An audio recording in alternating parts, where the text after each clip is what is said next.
The recent attacks on the Jewish community are despicable. They must stop. I condemn this hateful behavior at home and abroad. It's up to all of us to give hate no safe harbor. You're wondering why it took 5 days. This is his own party grows increasingly divided over the conflict in the Middle East. GOP Senator Josh Hawley introducing a resolution to condemn the rhetoric. He says it contributes to these crimes that we're seeing from Los Angeles all the way to New York. And he joins us now. Senator, are you surprised it took this long?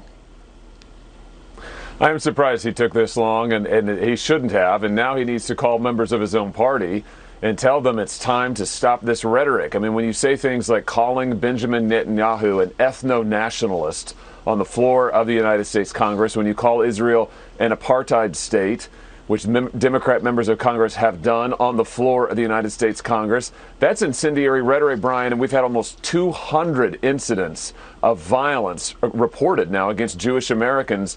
Again, that's just reported. We don't know what else is out there. That's too many, that's too much, and this rhetoric is contributing to it. It's got to stop.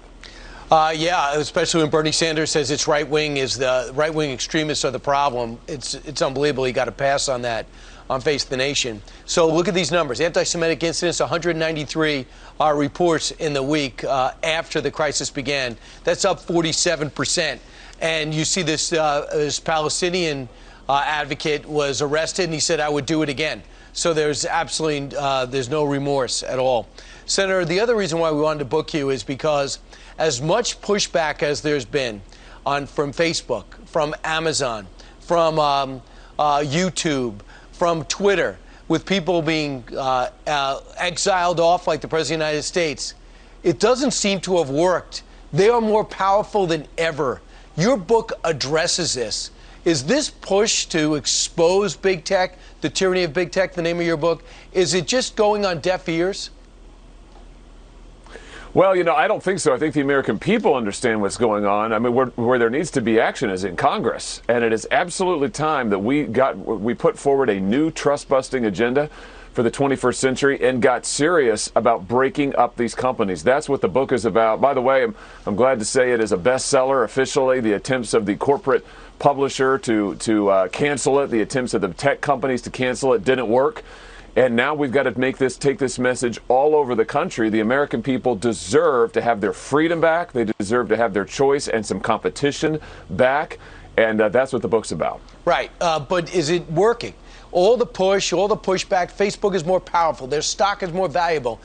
Twitter as well. You see what's happening with Apple. You see how they still cave to what China wants to make sure their products are for sale there. And as we put the spotlight on them, as more people express outrage at the size and scope of what they do, more times have been brought to Congress.